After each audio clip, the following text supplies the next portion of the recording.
Hello students, आज के video में हम आपसे बात करेंगे रिडम्पशन ऑफ डिबेंचर में बाय लॉट मेथड।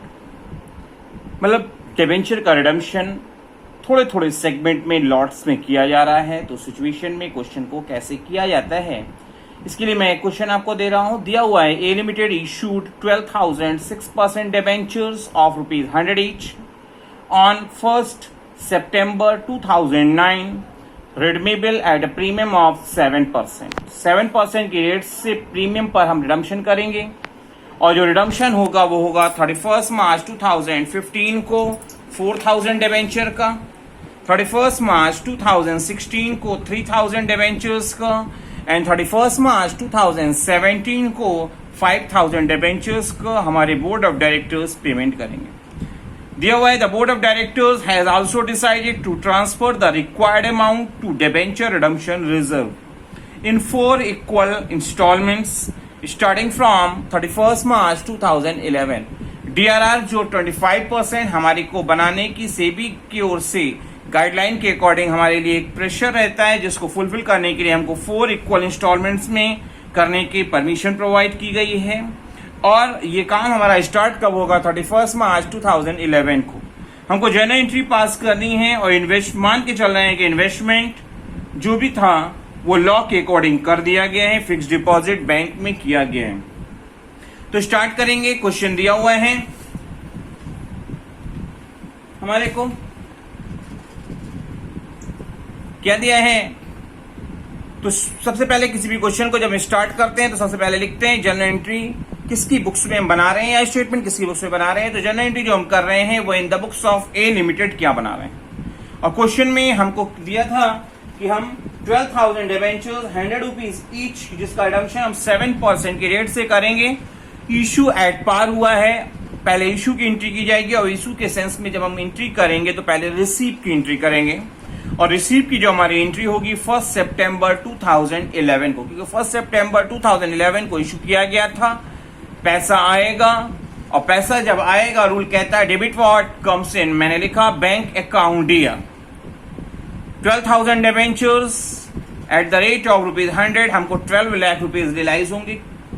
क्रेडिट में हम बताएंगे कि हमको पैसा किस सोर्स से मिल रहा है, कहां से मिल रहा है। तो हमने लिखा 6% debenture application and allotment account.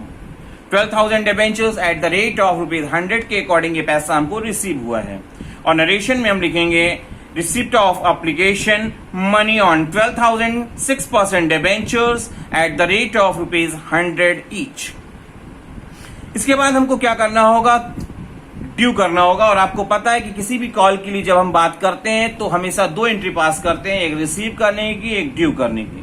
Receive की एंट्री हम कर चुके हैं, अब हम बात करेंगे ड्यू की एंट्री की। और आपको ये भी पता है कि जितने से यहाँ पे रिसीव की एंट्री में ये क्रेडिट होता है उतने से ड्यू की एंट्री में जाके डेबिट होता है। हमने लिखा 6% debenture application and allotment account DR 12 lakhs। हम डिबेंचर का रिडम्पशन कर रहे हैं, वो 7% प्रीमियम पे कर रहे हैं और जबकि हमने इसको इशू किया है एट पार किया है। मतलब हम आपको दे ज्यादा रहे हैं और आपसे लिया है एट पार वैल्यू लिया है, तो हमारे को लॉस होगा। फिगर की फिलिंग हम बाद में करेंगे और लिखेंगे loss on issue of debenture account DR। Loss को डेबिट हम इसलिए कर रहे हैं क्योंकि रूल कहता है डेबिट लॉसेस एंड एक्सपेंसेस। लिख दिया, फिगर बाद में फिल कर लेंगे। 6% डिबेंचर्स अकाउंट। डिबेंचर्स को हमेशा फेस वैल्यू से लिखा जाना चाहिए और हमारे पास फेस वैल्यू की अगर हम बात करते हैं तो 12,000 डिबेंचर्स 100 के हिसाब से 12 लाख रुपए 12 लाख के होंगे। हमको प्रीमियम पर रिडम्पशन करना है तो हमने लिखा to premium on redemption of debenture account 12 lakh rupees face value के जो डिबेंचर्स का 7% प्रीमियम होगा 84,000 हो गया। क्रेडिट का टोटल हो गया 12,84,000 और डेबिट में हमने केवल 12 लाख लिखा है। तो बैलेंसिंग फिगर जो loss on issue of debenture की फिगर हम छोड़ के आए हैं वहां पे लिखेंगे 84,000 बैलेंस फिगर। और हमारी नरेशन होगी transfer of application money due on 12,006% debentures at the rate of ₹100 each, redeemable at a premium of 7%। इसके बाद सेबी की गाइडलाइन को फुलफिल करने के लिए हमको 25% of the face value amount DRR में अवेलेबल करानी होती है। और इसके लिए क्वेश्चन में कहा गया है कि कंपनी की पॉलिसी के अकॉर्डिंग इसको 4 इक्वल इंस्टॉलमेंट्स में, जिसकी स्टार्टिंग हो जाएगी 31 मार्च 2011, 12, 13, 14 ऐसे करते हुए 4 इक्वल इंस्टॉलमेंट्स में हम डीआरआर में अमाउंट को ट्रांसफर करेंगे। हमको 12 लाख फेस वैल्यू के डिबेंचर का रिडम्पशन करना है, तो उसका 25% होगा 3 लाख, और इसको 4 इक्वल पार्ट्स में जब हम करने जाएंगे तो हम हर पार्ट आपका 75,000 को होगा। तो पहली जो स्टार्टिंग हो रही है वो 31 मार्च 2011 से हो रही है, और हमने लिखा PL account DR to debenture redemption reserve account 75,000, और नरेशन होगी transfer of profits to DRR account. इसके बाद फिर 2012 में होगा, क्योंकि 4 इक्वल इंस्टॉलमेंट्स है, अब सेकंड हो गई चाल, क्या होगा PL account DR to debenture redemption reserve account 75,000 से अगेन, और हमारी नरेशन हो जाएगी transfer of profit to DRR account या डिबेंचर रिडम्पशन रिजर्व अकाउंट। फिर 31 मार्च 2013 जो हमारा थर्ड टाइम होगा, एंट्री करेंगे हम PL account DR to debenture redemption reserve account 75,000 से, और हमारी नरेशन हो जाएगी transfer of profits to DRR account.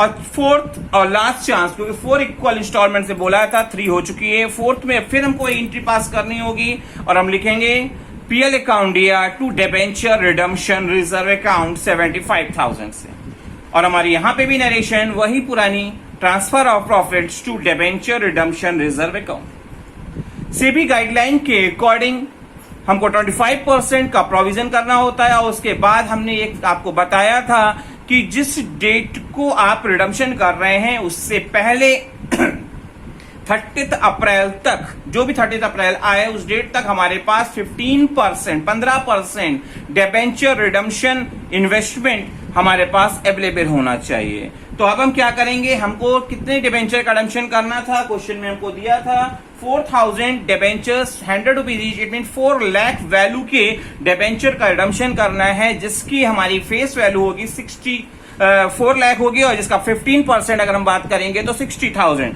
तो 60,000 का हमको डिबेंचर रिडम्पशन इन्वेस्टमेंट बनाना है, हम इन्वेस्टमेंट करेंगे, हमारे पास से पैसा जाएगा, और हमारी एंट्री होगी debenture redemption investment account DR to bank account 60,000 rupees से, और हम नरेशन लिखेंगे investment made equal to 15% of the face value of the first instalment of rupees 4 lakh. 4 lakh face value के डिबेंचर का जो रिडम्पशन करना है उसके लिए हमने 60,000 रुपीज के इन्वेस्टमेंट कर दिए, क्योंकि अब हमको इसके बाद रिडम्पशन जो करना होगा नेक्स्ट कॉल में 3 लाख का करना होगा, और हमारे पास 4 लाख वैल्यू के लिए अवेलेबल इन्वेस्टमेंट है, तो हमारे लिए 1 लाख रुपए का एक्सेस हो गया इन्वेस्टमेंट।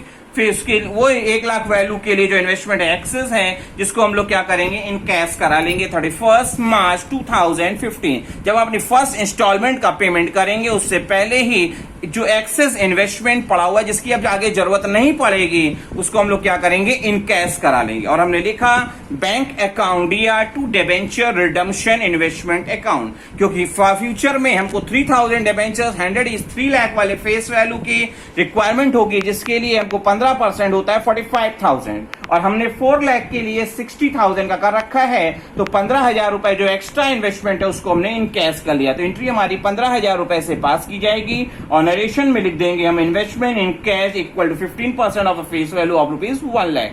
कैसे आया, 4 लाख के लिए मैंने अरेंजमेंट किया था, और फ्यूचर में हमारी रिक्वायरमेंट है केवल और केवल 3 लाख रुपीज।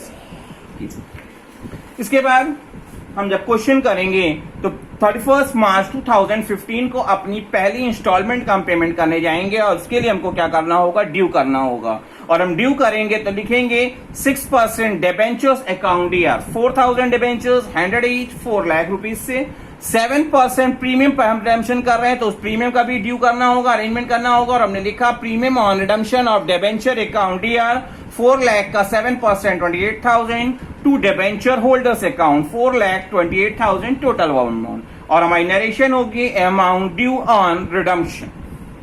इस ड्यू करने के बाद हम पेमेंट करेंगे और हमारे डिबेंचर होल्डर पाएंगे और पैसा जाएगा, और हम लिखेंगे debenture holders account DR to bank account 4,28,000 से, और हमारी नरेशन होगी payment of amount due to debenture holders. आपको पता है कि जैसे जैसे हम अपने डिबेंचर होल्डर्स को पेमेंट करते जाते हैं वैसे वैसे उसके लिए जो हमने DRR बना रखा है उसको कैंसिल भी करना होता है, क्योंकि अभी हमने 4000 डिबेंचर जिसकी फेस वैल्यू 4 लाख थी उसको पेमेंट कर दिया है, तो अब उसके लिए जो DRR होगा उसकी अब आगे फ्यूचर में हमको जरूरत नहीं है, तो उसका 25% अमाउंट 1 लाख के DRR को हम लोग अब कैंसिल करेंगे और एंट्री होगी DRR account DR to general reserve account 1 lakh rupees से, और हमारी नरेशन हो जाएगी transfer of DRR account to general reserve account. इसके बाद हम 2016 31 मार्च को फिर हमको पेमेंट करना है और हमारे पास DRR भी अवेलेबल है और DRI का इन्वेस्टमेंट भी हमारे पास अवेलेबल है, तो ऐसी सिचुएशन में अब हम सीधे सीधे पेमेंट जो करना है उसको ड्यू करेंगे और एंट्री हमारी होगी 6% debentures account DR 3000 debentures, face value आपकी थी कितनी 100 ईच, तो 3 लाख रुपीज हो जाएगा। Premium on redemption of debenture account DR इसको भी हम डेबिट करेंगे 3 लाख का 7% 21,000 से to debenture holders account total 3,21,000, और हमारी नरेशन हो जाएगी अमाउंट ड्यू ऑन रिडम्पशन।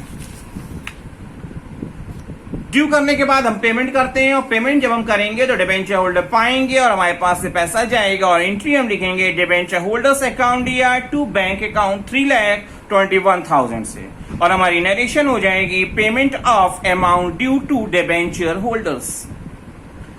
फिर DRR की जैसे जैसे जरूरत हमारी खत्म होती जा रही है वैसे वैसे हम इसे कैंसिल करते जा रहे हैं, क्योंकि 3 लाख फेस वैल्यू के डिबेंचर का हमने अब रिडम्पशन फिर कर दिया जिसका 25% DRR किया गया होगा, जिसके अब आगे हमको जरूरत नहीं है, मतलब 75,000 के DRR की अब हमको जरूरत खत्म हो गई है, तो फिर हम उसे जनरल रिजर्व में ट्रांसफर करेंगे और हमारी एंट्री होगी DRR अकाउंट DR मतलब debenture redemption reserve account DR to general reserve account 75,000 से, और नरेशन हम लिख देंगे transfer of DRR account to general reserve account. क्योंकि हमने 3000 के लिए इन्वेस्टमेंट कर रखा है और फ्यूचर में हमको 5000 डिबेंचर्स के लिए रिडम्पशन करना है, तो हमको 2000 डिबेंचर्स के 15% फेस वैल्यू का आगे अरेंजमेंट और करना होगा, इन्वेस्टमेंट करना होगा, तो उसकी हम इन्वेस्टमेंट एंट्री पास करेंगे और इसको हम पास करेंगे जिस डेट को रिडम्पशन करना है उससे पहले के 30 अप्रैल तक ये काम हमको कर लेना चाहिए। तो अब हम जो नेक्स्ट पेमेंट करेंगे वो 31 मार्च 17 को करेंगे, तो इससे पहले की 30 अप्रैल जो डेट होगी हमारी वो आएगी 30 अप्रैल 2016 को, और हम एंट्री पास करेंगे debenture redemption investment account DR to bank account, क्योंकि हम इन्वेस्टमेंट कर रहे हैं, पैसा जा रहे हैं, इन्वेस्टमेंट आ रहा है। अमाउंट का चेक करने के लिए मैं आपको समझा दूं, क्योंकि अब हमको फ्यूचर में 5000 डिबेंचर 100 ईच 5 लाख रुपीस के डिबेंचर का रिडम्पशन करना है फेस वैल्यू के, और हमारे पास 3000 डिबेंचर 100 ईच 3 लाख रुपीस के लिए इन्वेस्टमेंट अवेलेबल है, तो 2 लाख रुपए का जो शॉर्टफॉल आएगा उसके 15% 30,000 से एंट्री हमारी पास की जाएगी। और अब हम अपनी आखिरी इंस्टॉलमेंट का जब पेमेंट करेंगे आगे हमको कोई भी इन्वेस्टमेंट की जरूरत नहीं पड़ेगी, तो अब हम इस इन्वेस्टमेंट को कैंसिल करके पूरा खत्म कर देंगे, और हम जो 31 मार्च 17 को जब पेमेंट करेंगे उससे पहले ही अपने इन्वेस्टमेंट को इन कैश करेंगे और एंट्री हमारी क्या हो जाएगी bank account DR to debenture redemption investment account. Investment हमारे पास जो अवेलेबल था वो 5000 डिबेंचर्स के लिए था, जिसकी वैल्यू क्या है 5000 इंटू 100 ईच अगर बात कर रहे हैं तो 5 लाख, जिसका 15% होगा 75,000, इसको हम पूरा इन कैश कर लेंगे और हम नरेशन लिखेंगे investment in cash before redemption of lost instalment. और इसके बाद हम अपनी आखिरी इंस्टॉलमेंट जिसको 5000 डिबेंचर्स की थी उसको पे ऑफ करने के लिए अमाउंट को ड्यू करेंगे, और एंट्री हमारी होगी 31 मार्च 2017 को। हम लिखेंगे 6% debentures account DR 5000 debentures 100 each 5 lakh से। प्रीमियम पे रिडम्पशन करना है तो प्रीमियम की भी अरेंजमेंट करना होगा, और हम लिखेंगे premium on redemption of debenture account DR 5 lakh का 7% होगा हमारा 35,000 to debentures holders account. Total value हो गई आपकी 5,35,000 से, जिसकी नरेशन होगी amount due on redemption. Due करने के बाद हम पेमेंट करते हैं, और जब पेमेंट करेंगे तो पैसा जाएगा और हमारे डिबेंचर होल्डर्स पाएंगे। रूल कहता है डेबिट द रिसीवर, मैंने लिखा debenture holders account DR to bank account, और पेमेंट करना था 5,35,000 से, तो इसकी एंट्री हमने पास कर दी। और नरेशन में लिखेंगे payment of amount due to debenture holders. और सबसे लास्ट में जब हम पेमेंट सब कर देंगे तो फिर डीआरआर की जैसी जरूरत हमारी खत्म हो गई है 5,000 के लिए, 5,100 फेस वैल्यू वाले की बात कर रहे हैं, तो 5 लाख रुपीस का 25% डीआरआर की इक्विवेलेंट हमारी और खत्म हो गई। तो अब हम एंट्री पास करेंगे debenture redemption reserve account DR to general reserve account, और अमाउंट होगी हमारी 1,25,000। ये अमाउंट आई कैसे? 5,000 डिबेंचर्स 100 ईच थे, जिसकी वैल्यू होती है 5 लाख। सेबी गाइडलाइन कहती है कि 25% डीआरआर रखना है, तो 25% में डीआरआर रखा होगा, तो अब पेमेंट के बाद उसकी जरूरत खत्म हो गई, तो 1,25,000 रुपए से हमारी ये एंट्री पास की जाएगी, जो 5 लाख का 25% है, 25% है, और हमारी नरेशन हो जाएगी transfer of DRR account to general reserve account. Hopefully आपको ये कॉन्सेप्ट बेस्ड क्वेश्चन अच्छे से समझ में आ गया होगा।